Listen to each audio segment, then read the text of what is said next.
Several causes have concurred to produce it. First, a situation which fills him with anxiety.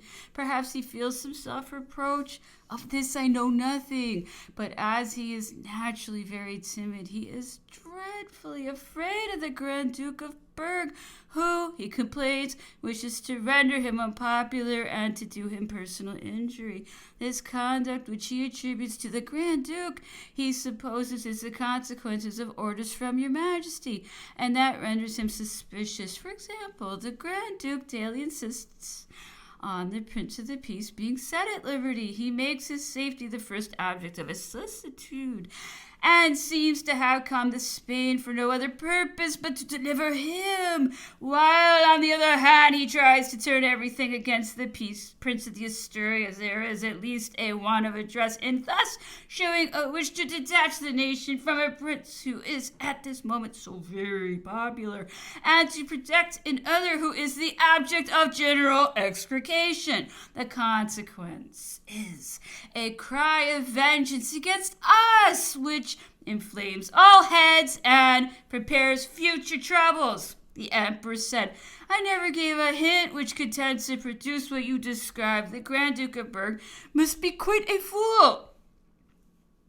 I do not believe him to be so much of a fool, said Savary, but he enters into many calculations, in doing which he often deceives himself, and I shall not be surprised if he have looked at the business as something which might be turned to his advantage. He appears to have taken it into his head that he will succeed the King of Spain. The emperor laughed. He asked me what the ministers of Prince Ferdinand thought of affairs. The prince's ministers are of as much alarm as he is, and participate in the resolution which he has adopted of stopping at Vitoria, after having, however, advised him to return to Madrid. I believe that it was at Burgos that they began to entertain apprehensions in consequence of reports which they heard in that town, as well as of dispatches which they received from Madrid, whence a courier was daily dispatched to them. I believe that after the departure of the king, the Grand Duke of Berg was inclined to act rather too hastily, and that accounts of his proceedings were sent to Ferdinand. Ministers of the Prince of the Asturias are men entirely devoted to a party. The manner in which they look at this revolution will not suit us. At least so I think. Besides, the greater part of them are not very well acquainted with the affairs of their country, and there must be in Spain many men of greater ability. If your Majesty fall upon any means of calling those ministers to your presence, you would find great difficulty in getting at the truth, especially as there is no certainty that the Prince of the Asturias will come to Bayonne.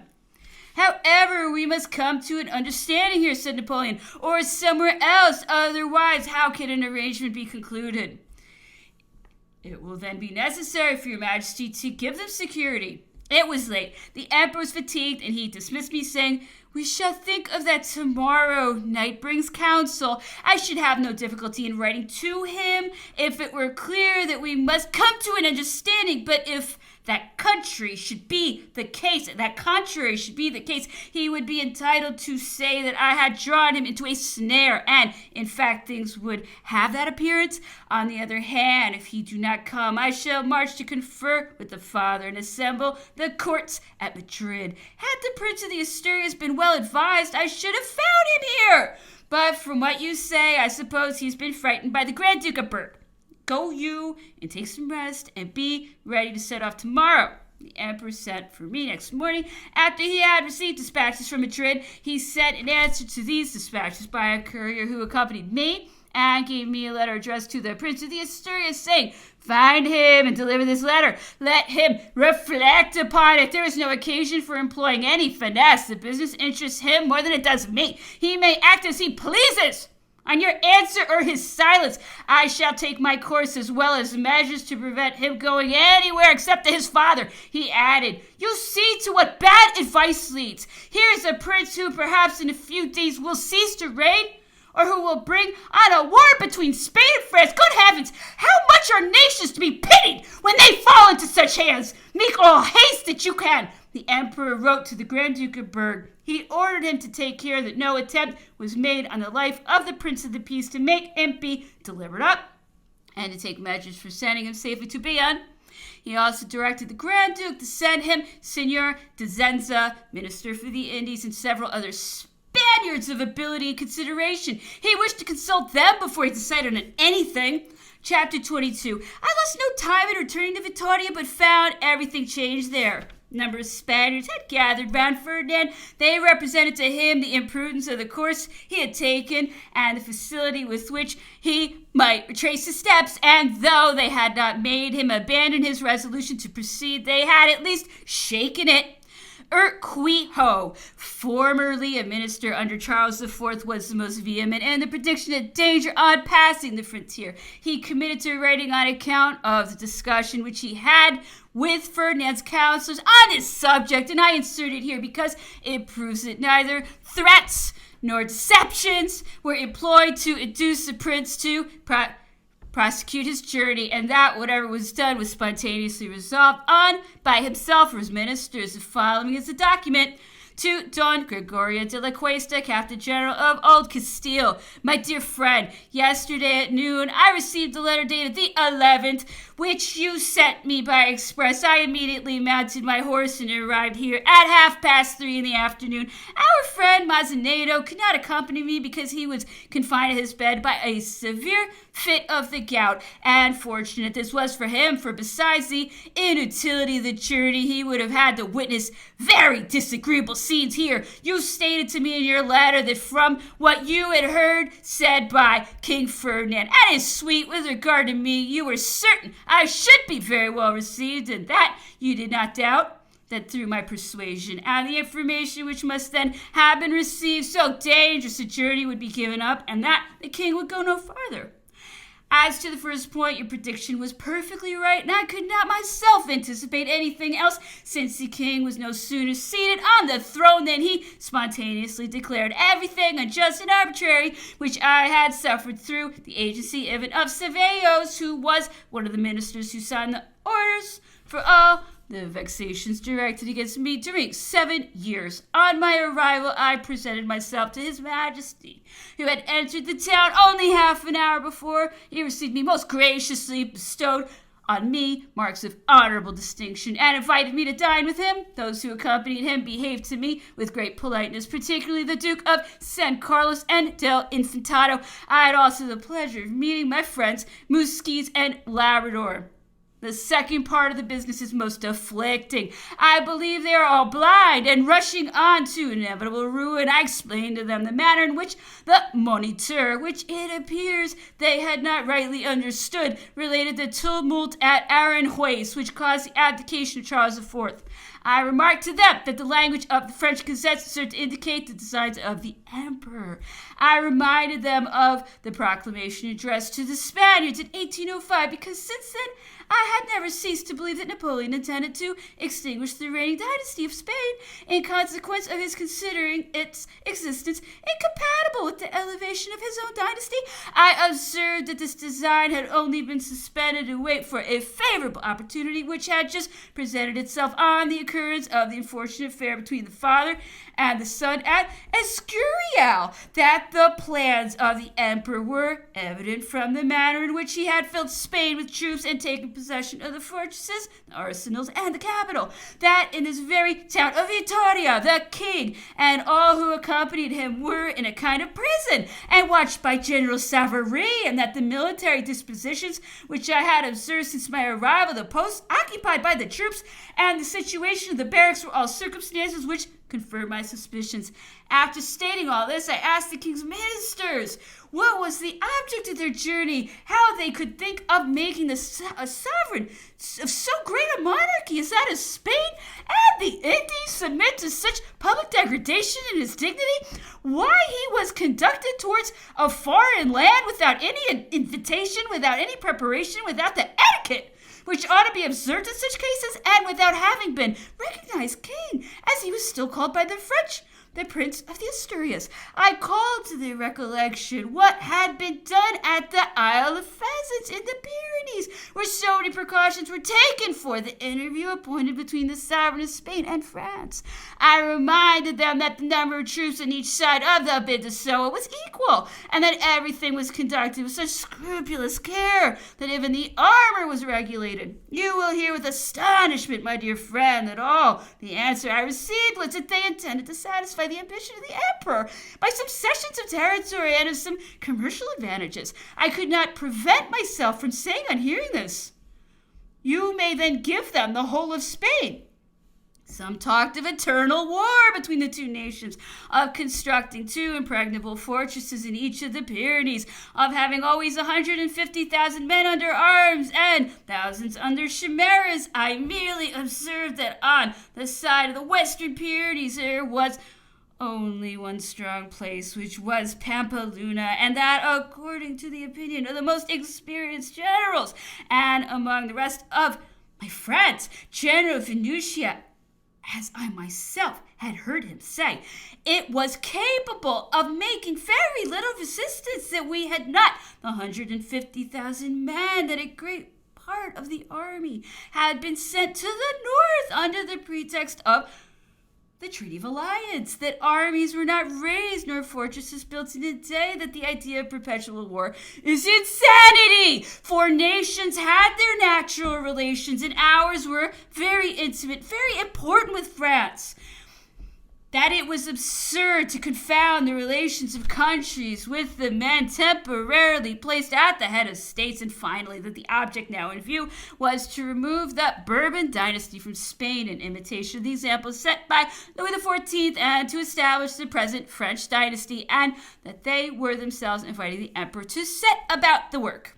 The Duke del Infantado, on whom I believe my words made the most impression, who seemed to feel the force of my observation, said, "Can it be possible that a hero such as Napoleon would disgrace himself by such an act as you suppose, when the king, with perfect good faith, places himself in his hands?" I replied, "Read Plutarch, and you will find that all the much boasted heroes of Greece and Rome raised themselves to the height of their glory and renown upon thousands of dead bodies. But all that is forgotten, and history is read without attention, and the results only are looked at with respect and astonishment."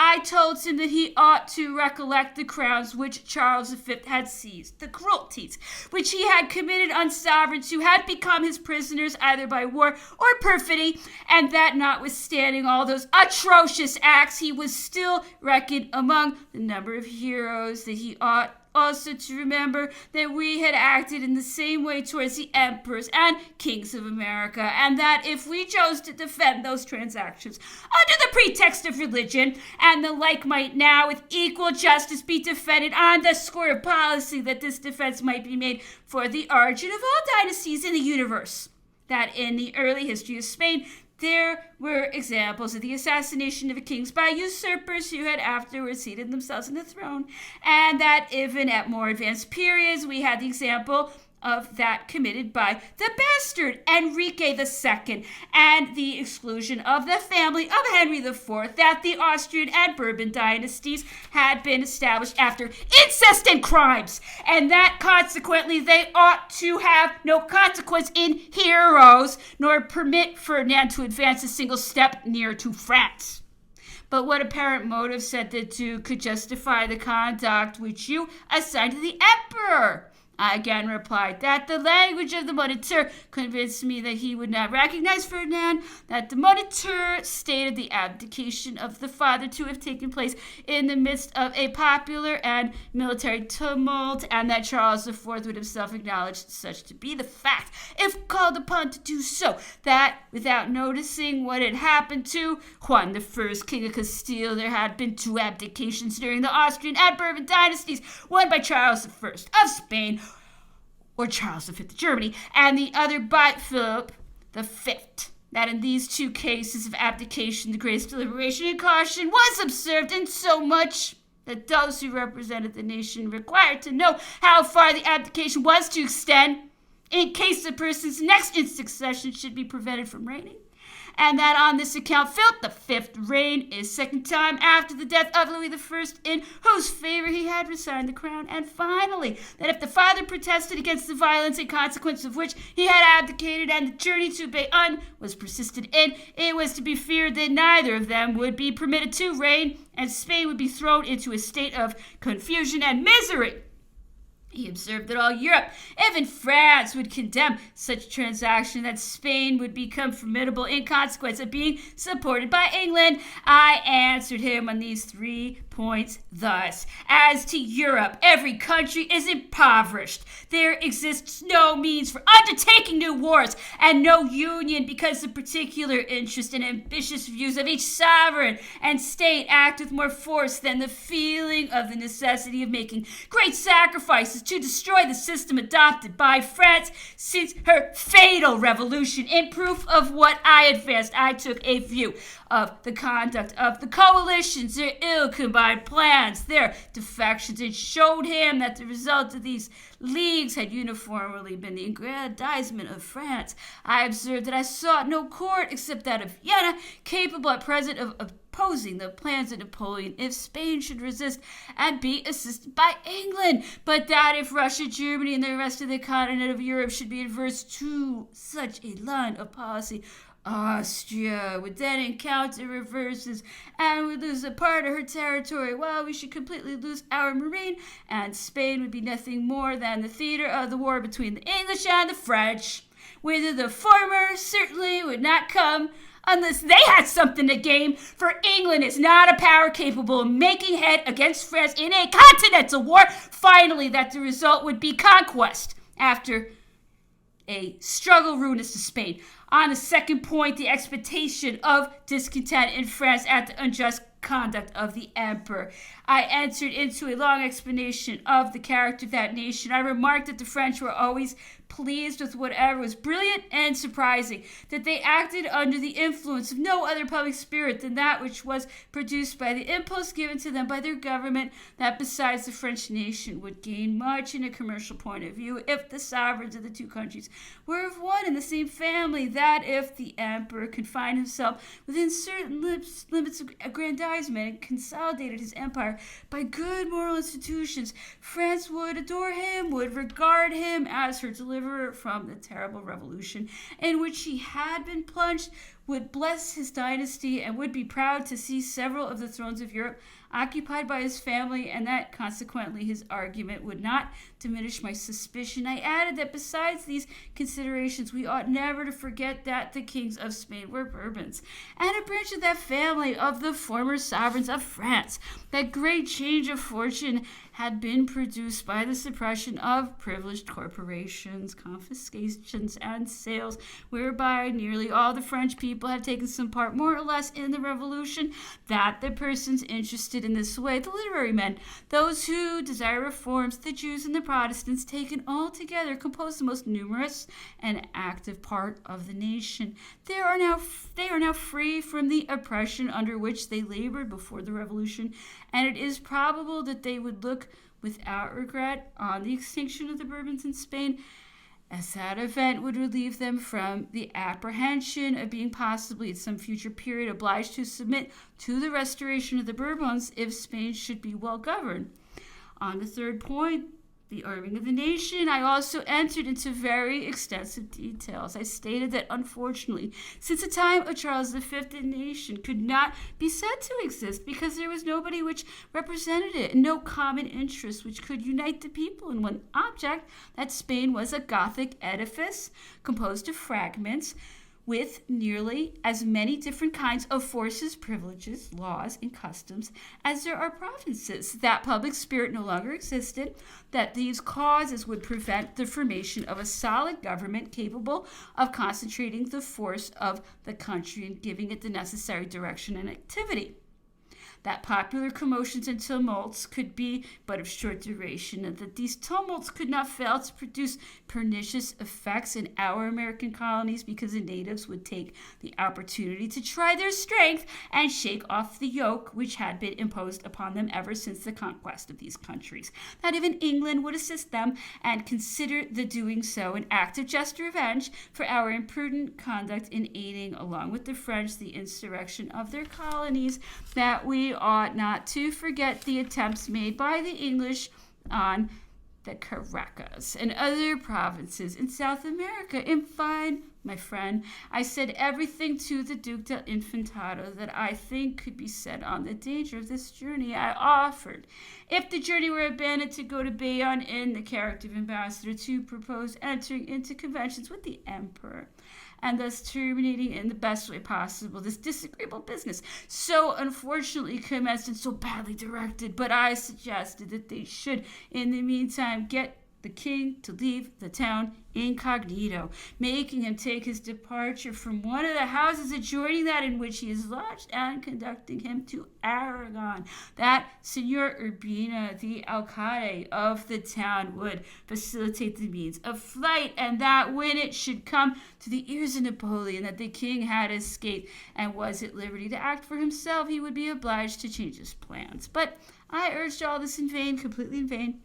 After this conversation done, Joseph Hervas was presented to me. He confirmed me in the opinion that the emperor intended to change our dynasty, for he begged me to do what I could to stop the journey to France. This young man, who has a great deal of talent and is a good Spaniard, has arrived from Paris with General Savary, as he is the brother-in-law of General Duroc, the Grand Marshal of the Emperor's Palace. He knows all the intrigues connected with this business. He explained them to me and complained of the hard treatment he had received at Madrid, where nobody would listen to him when he wished to speak upon the subject. He begged of me to procure him in a private audience of the Duke del Infantado, which I did. He conferred with the Duke, but obtained nothing. Escoquis was confined to his bed by a cold. There was such a number of people about him that I had no opportunity of conversing with him. I am ignorant of his views and of the degree of influence which he exercises in affairs. Labrador and Musquiz are offended at being neglected and never consulted in any case, owing to the rivalship of Sevillos. I perceive with profound affliction that all are acting blindly and hurrying to the precipice. After dinner, when the king had retired, an aide-de-camp arrived with dispatches from the emperor. The tone in which he spoke in demanding an immediate audience of the king, the deference shown to him in announcing him to the king, the manner in which I saw him waited on at his departure, and the knowledge I had acquired of what was going on, all contributed to rouse my Spanish pride, and I at last took my leave, reminding the ministers, but uselessly, of my predictions. I returned to my lodgings to write this long account, to acquaint you of what passed, for tomorrow at daybreak, or about 3 o'clock, I shall set off for Bilboa. Don Miguel de Alava, a naval officer and nephew of the admiral, the same name, had come to pay me a visit. I found him in my lodgings when I arrived home. He was conversing with the friend who had accompanied me at Bilboa. I seized the opportunity of telling him, as I did to all who were willing to listen to me, that if the king left Spain, the Bourbons would be forever removed from the throne, that all Spain would be desolated, and that we should have much reason to lament the event. I spoke in this way to Don Miguel in the hope that he would make use of the influence he has in the town and the province to prevent the journey. This is all that I could do. I am regarded with much respect in this province on account of the protection which I have procured for the inhabitants, and because I am a native to it. Perhaps the people will see things more clearly and act better than those who should direct them. Perhaps they will tear asunder the veil which covers the eyes of their superiors. When I took my leave, it appeared to me that the Duke del Infantado was somewhat piqued at finding that I had no intention of accompanying him to Bayonne. I told them that I was ready to do anything if they would follow my plan, but that otherwise I would not tarnish or destroy my reputation, which was the thing dearest to my heart. You will have to witness many, many misfortunes. I do not pretend to say who is culpable. I am sorry for Spain, but I can only return to my little corner and deplore her fate. Would to God that all my fears be in vain. When I shall be certain that you are at Valladolid, I shall write to you. In the meantime, offer my respects to your lady. I am very sad. Adieu. You know that I am wholly yours. Signed, Urquijo. The aide-de-camp who behaved so bluntly and who consequently was not trying to seduce anybody was myself. I knew nothing of the resolution adopted by the council. Everything tended to make me believe that it was the contrary of what it proved to be. Ferdinand's ministers had adopted no part of Urquijo's advice, except just as much as served to compromise them. Instead of adopting a bold and energetic resolution, they did not know what to do. They wished to run the chances of a journey, and yet they tried to stir up a kind of insurrection. The party was filled with people from the country, all armed, and who certainly had not come there without being invited, nor without being told against whom it was wished to employ them.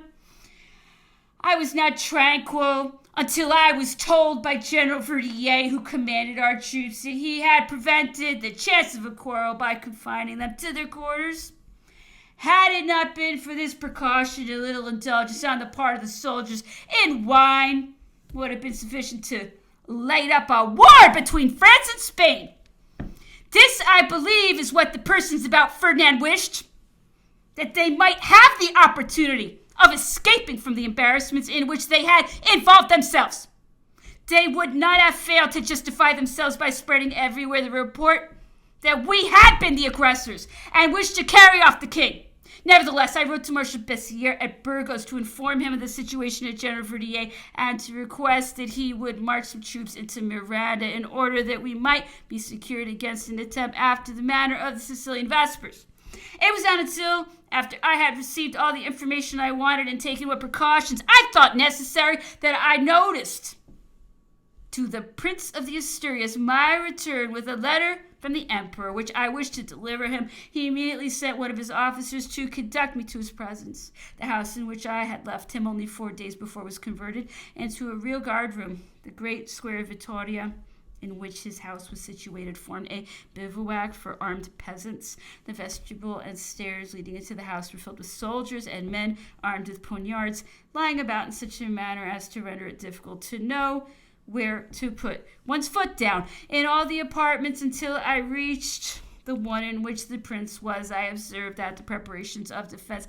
had been carried so far that I could not see the walls for the arms which covered them. I was introduced without delay to Ferdinand, to whom, after the usual salutations, I delivered the letter of which I was the bearer. It was in these terms: My brother, I have received your Royal Highness's letter. You must have found proofs in the papers which you obtained from the king your father of the interest with which I have always regarded you. You will permit me in the present circumstances to speak to you openly and fairly. I hoped on arriving at Madrid to induce my illustrious friend to make some necessary reforms in his state and to give some satisfaction to public opinion. The dismissal of the Prince of the Peace appeared to me necessary for his happiness and the happiness of the people. The affairs of the North retarded my journey, and the events of Aranjuez have, in the meantime, taken place. I am not the judge of what has been done, nor of the conduct of the Prince of the Peace, but this I will know, that it is dangerous for kings to accustom the people to shed blood and to look for justice at their own hands. I pray God that your Royal Highness may not one day have the experience of this yourself. It cannot be for the interest of Spain to injure a prince who has married a princess of the blood royal and who has so long governed the kingdom. He has no longer any friends. Your Royal Highness will have none. Also, if you are unfortunate, the people are always inclined to avenge themselves for the homage they paid us. Besides, how can the Prince of the Peace be tried without trying at the same time the Queen and the King, your father? Such a trial would serve to feed the malignant passion of the factions. The result would be fatal to your crown. Your Royal Highness has no other rights than those which you derive from your mother. If this trial should dishonor her, your royal highness will thereby destroy your rights. Shut your ears, then, against weak and perfidious counsels. You have no right to try the Prince of the Peace. His crimes, if he is to be reproached with them, are merged in the rights of the crown. I have frequently manifested my wish to see the Prince of the Peace removed from public office. My friendship for King Charles often induced me to be silent and to turn aside my eyes from the weakness of his attachment. Miserable beings that we are, weakness and error are our lot. But everything must be conciliated by the exile of the Prince of the Peace from Spain. I shall grant him a refuge in France. As to the abdication of Charles IV, it took place at a moment when our truths were spread over Spain, and in the eyes of Europe and posterity, I shall appear to have sent my armies in the country only to precipitate my ally and friend from the throne. As a neighboring sovereign, it is allowable in me to wish to know the nature of this abdication before I recognize it. I declare to your highness, to the people of Spain, and to the whole world, that if the abdication of King Charles was a proceeding of his own accord, if he was not driven to it by the insurrection and tumult at Aranjuez, I shall make no difficulty in admitting it, and I shall recognize your royal highness as King of Spain. I desire then to confer on this subject. The circumspection which I have observed for a month past in these affairs ought to be sufficient pledge for the support you will receive from me, if, in your turn, factions of any description should disturb you on your throne. When King Charles communicated to me the events which occurred in October last, I was grievously affected, and conceived I had contributed to it by the hints I gave for the good issue of the affair of the Escurial. Your Royal Highness was then much in fault. I want no other proof than the letter you wrote me, and which it has been my constant wish to forget. Becoming in your turn a king, you will learn how sacred are the rights of the throne. Every application made to a foreign sovereign by a hereditary prince is criminal. Your Royal Highness ought to be on your guard against irregularities and popular commotions. Some of our straggling soldiers may be assassinated, but the ruin of Spain will be the consequence. I learned with regret that letters from the Captain General of Catalonia have been circulated at Madrid, and that everything has been done to inflame the passions. Your Royal Highness knows my whole mind. I find that I am floating between different ideas which need to be fixed. You may be certain that in all cases I shall be to you, as I have been to your king, the king your father. Rely upon my desire to conciliate all differences and find opportunities for giving you proofs of my affection and perfect esteem.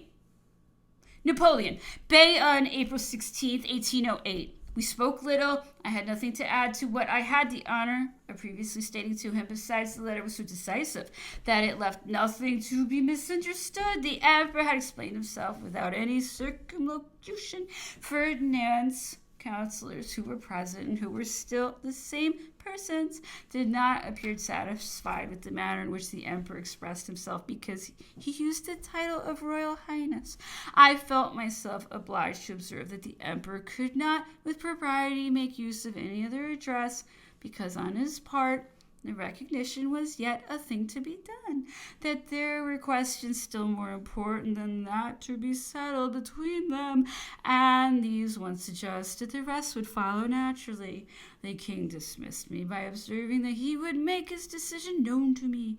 It was communicated to me at the breaking up of the councils, when I was told that he would on the following day commence his journey to Bayonne, and that I might inform the emperor of his determination. Chapter 23. The king was ready to seat himself in his carriage when a tumult broke out among that crowd of country people who had been imprudently brought into the town.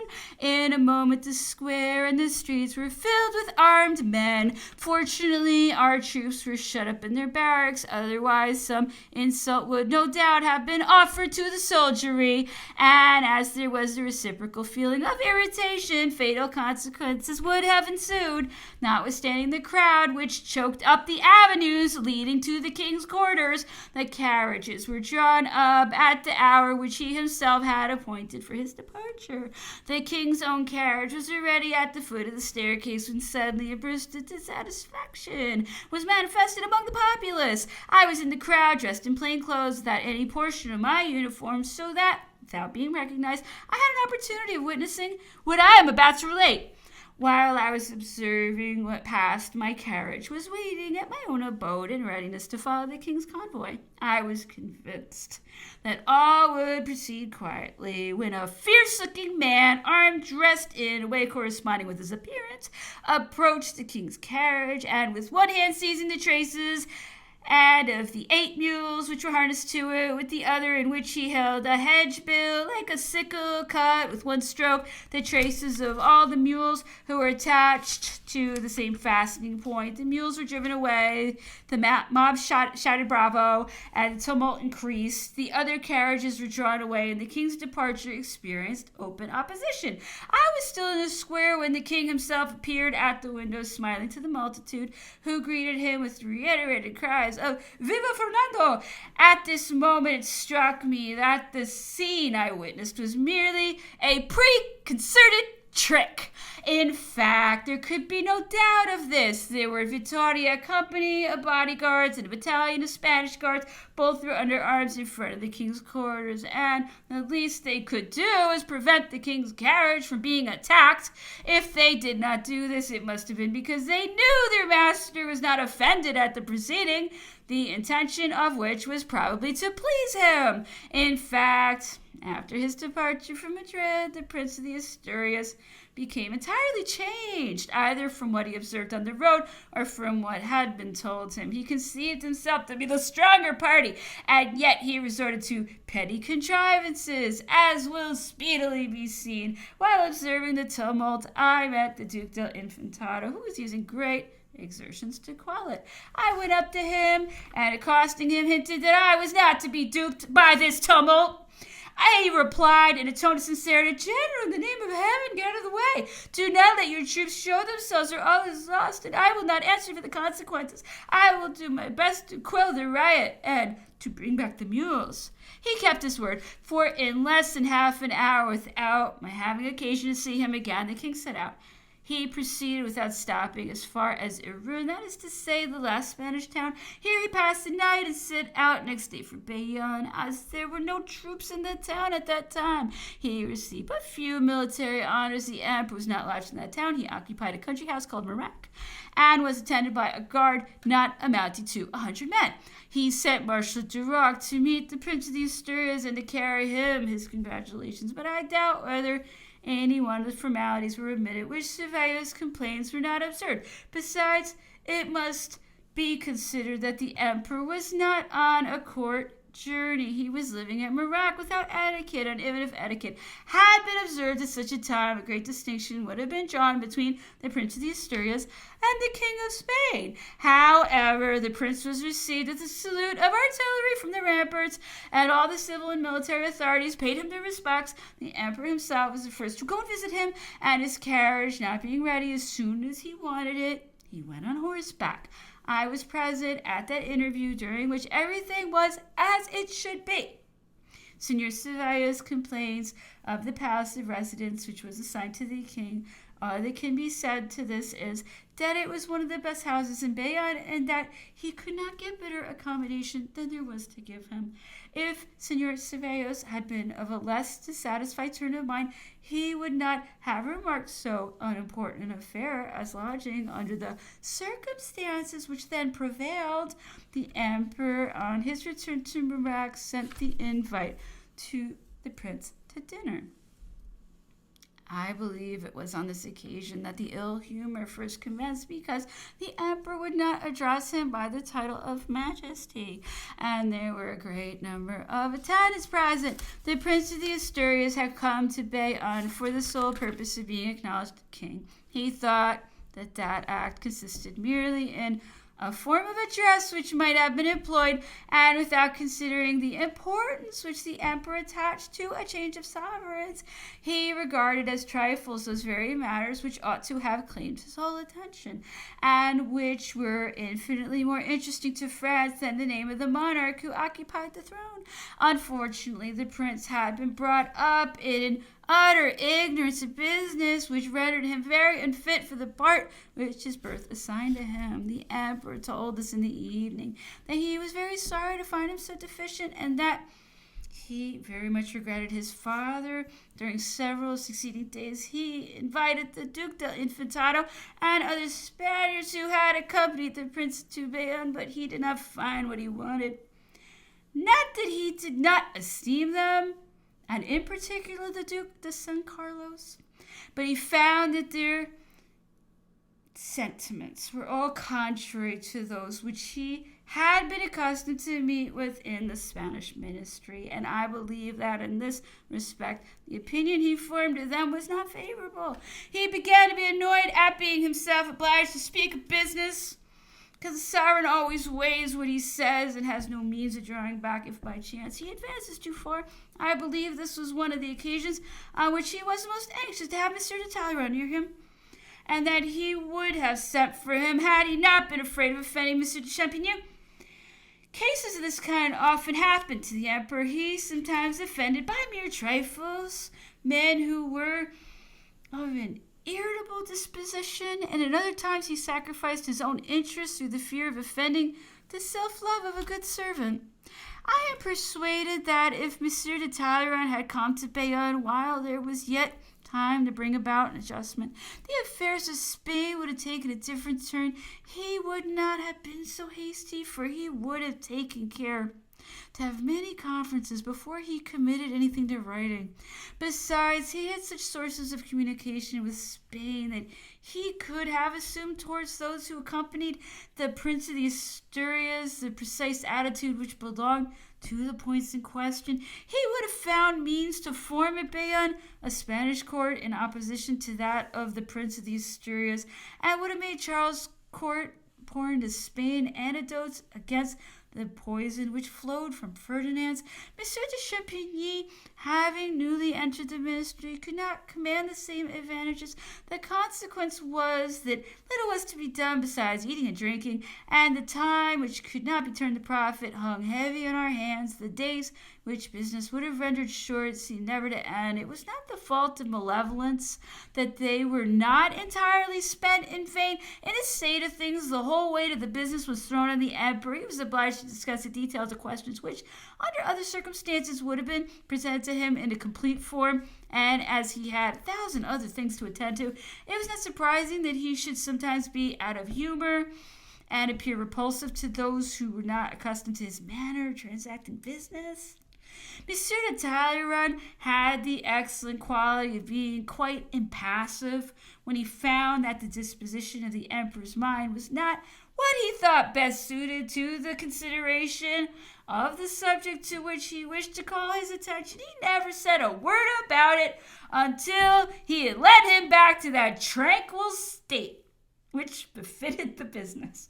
If an order was given in a moment of irritation, he found means to make its executions be evaded, and it seldom happened that he was not thanked for a delay which was almost always attended with good effects. A few days after the arrival of the Prince of the Asturias at Bayonne, the Prince of the Peace arrived in a carriage accompanied by an aide-de-camp of the Grand Duke of Berg. He had not been recognized on the road. The emperor lodged him in a country house at about a league from Bayonne out of consideration to the Prince of the Asturias, and on the day after his arrival, I was sent to conduct him to the emperor. He remained with him a considerable time, and he doubtless furnished him with the details respecting the late events with which he was not previously acquainted. He remained in this country house until the arrival of King Charles IV, who from his place at Aranjuez had just written to the emperor declaring that it had never been his intention to abdicate, but that he had been forced to do so,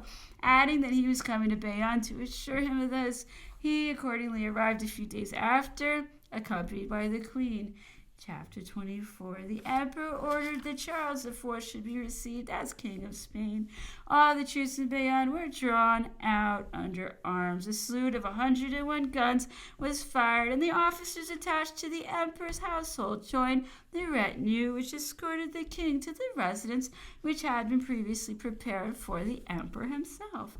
I was present when Charles alighted from his carriage. The Prince of the Peace had come some minutes before to receive the king's orders. The courtyard of the house was so small that none but the king's carriage could enter it. The venerable monarch, on alighting, spoke to everybody, even to those he did not know, and on seeing his two sons at the foot of the staircase where they were waiting for him, he pretended not to observe them. He, however, said, as he advanced to the Infante Don Carlos, "Good morning, Carlos," and the queen embraced him. He said nothing to the Prince of the Asturias. When Ferdinand advanced to embrace him, the king stopped with an expression of indignation and then passed on to his apartment. The queen, who followed him, showed less severity and embraced the prince. The king and queen both evinced great satisfaction at meeting the Prince of the Peace, with whom they withdrew, and the two infantes proceeded to their respective abodes.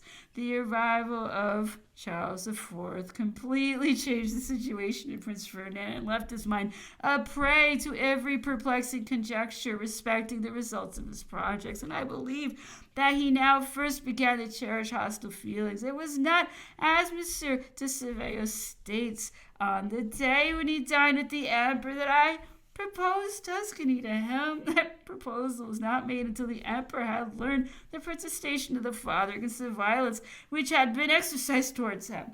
The Prince of the Asturias, who was ignorant of that circumstance, declined the offer, and it was not again repeated.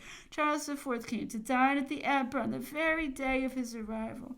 He had some difficulty in ascending the steps leading to the salon, and he said to the emperor, who offered his arm, "It is because I am so frail that they want to drive me away." The emperor replied, we'll see to that. Let me support you. I have strength enough for both." On hearing this, the king stopped and said, looking at the emperor, "I believe and hope so."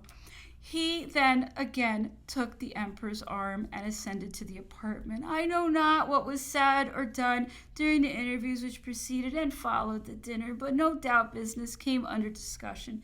For the Prince of the Peace, who dined that day with us at the table of the Grand Marechal, was summoned to the emperor before dinner ended. While affairs were going on thus at Bayonne, a reaction had taken place in Madrid.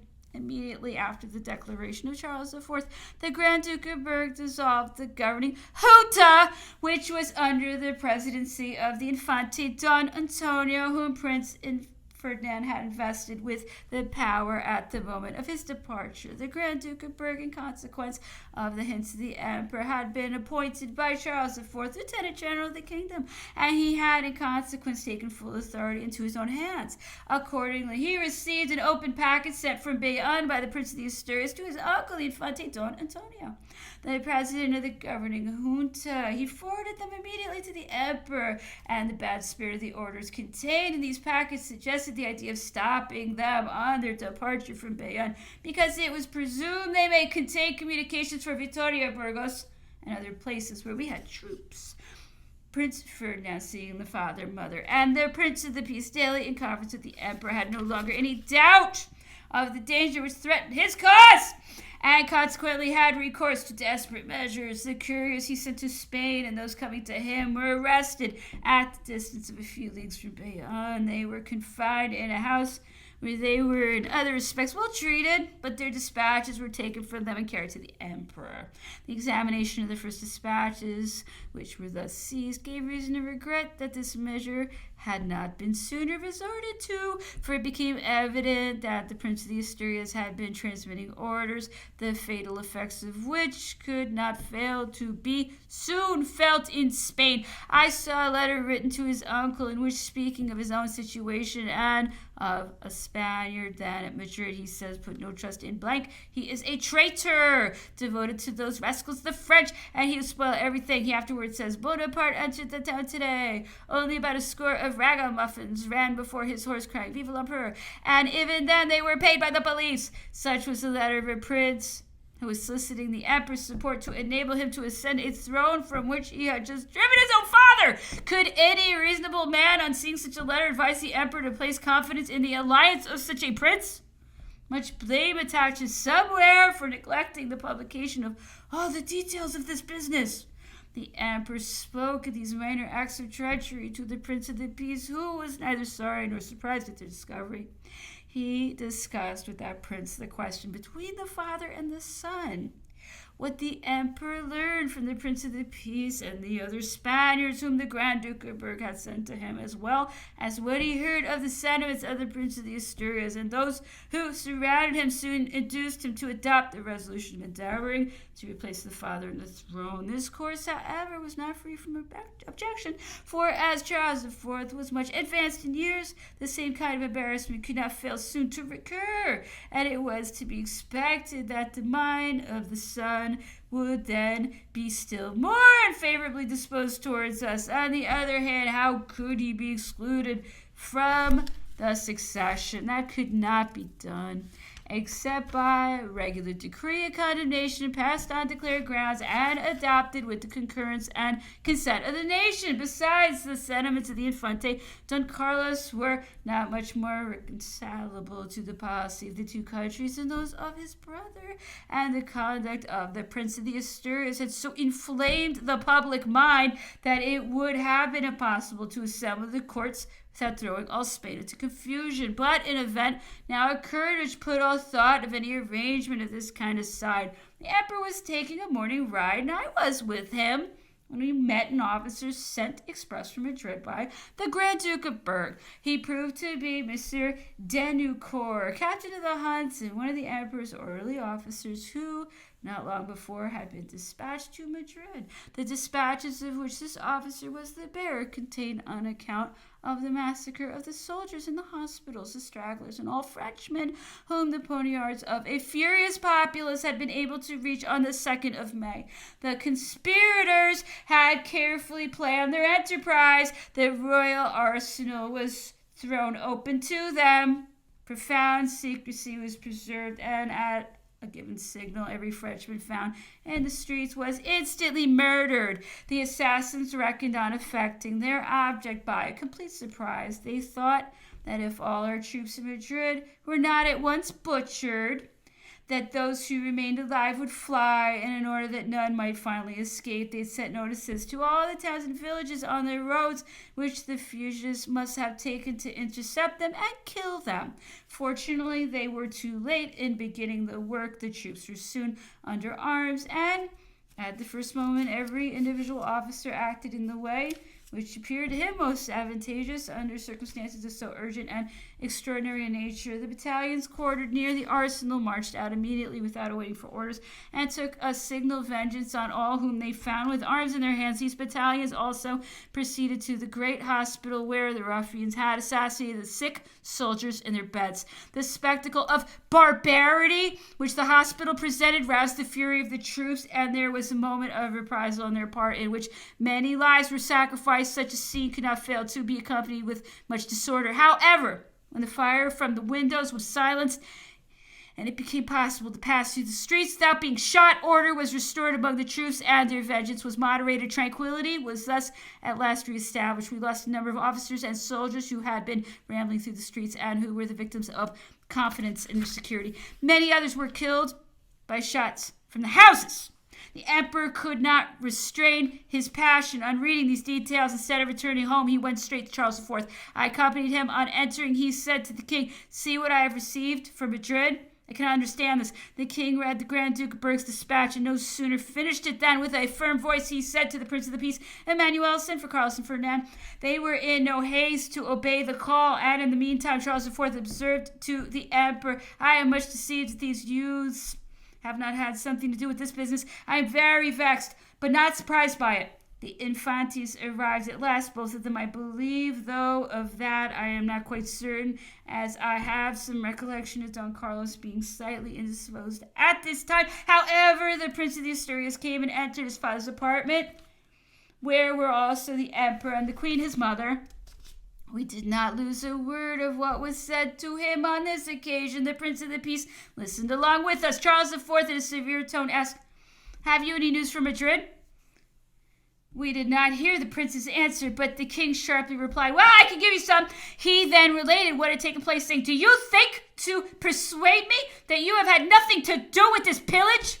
Such was the word he used. "You, or the wretches who govern you, was it for the purpose of making my subjects be massacred, that you were in such haste to hurl me from the throne? Tell me, do you expect to reign long by such means? Who has advised you to this monstrous transaction? Are you ambitious of no other glory than that of an assassin? Why do you not speak?" The prince made no answer. At least we could scarcely hear the sound of his voice, but we distinctly heard the queen say, "Well, I have so often told you that you would bring ruin on yourself. See what you have brought yourself to, and us also. Would you not have had us massacred too, had we stayed in Madrid? How could you have prevented it?" It is probable that the Prince of the Asturias continued silent, for we heard the queen say, "Why don't you speak? This is always the way with you. For every new folly, you have nothing to say." Ferdinand was quite cast out.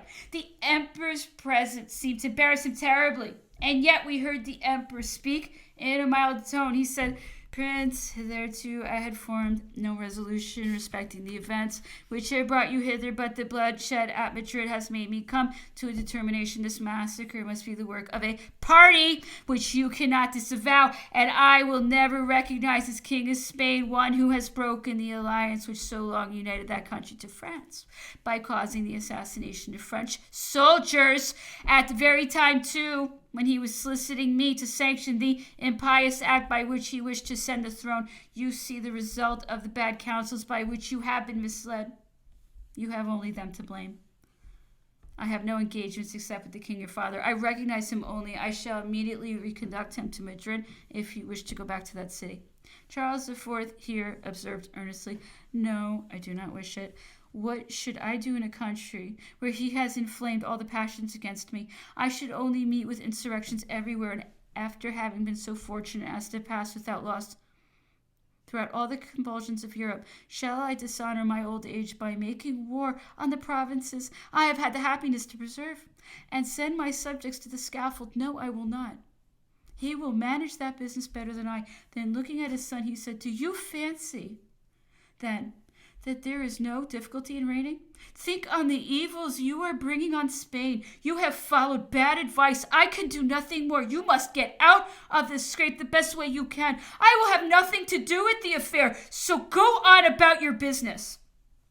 The prince withdrew and was followed by the Spaniards of his party, who were waiting for him in an adjoining apartment. After this scene, it was amusing to see how the Spaniards who came to Bayonne with the Prince of the Asturias humbled themselves before the father, of whom they spoke so much ill before he arrived. They would now have kissed the earth under his footsteps. The emperor continued a full quarter of an hour in company with Charles IV, then returned to Merak on horseback. He did not ride so fast as he was used to do. On the way, he said to us, "None but a person of a bad disposition could have entertained the idea of poisoning the old age of so respectable a father." At the same time, he dispatched an officer to tell the Prince of the Peace that he wished to see him at Merak.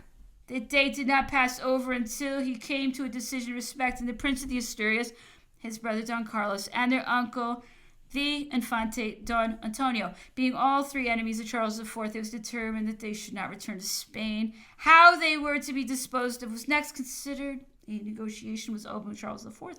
He did not wish to return to Spain. Such, at least, was his public declaration. Besides, he would not have gone back without the Prince of the Peace, to whose services he had been accustomed during a long series of years, and as the prince had many offenses to revenge and resentments to dread, sanguinary scenes would have inevitably returned. Both, indeed, looked with alarm at the consequences of their return. There was a moment of indecision, but at last Charles IV solicited from the emperor an asylum in France and ceded to him all his rights in Spain. The same cession was made by the two infantes.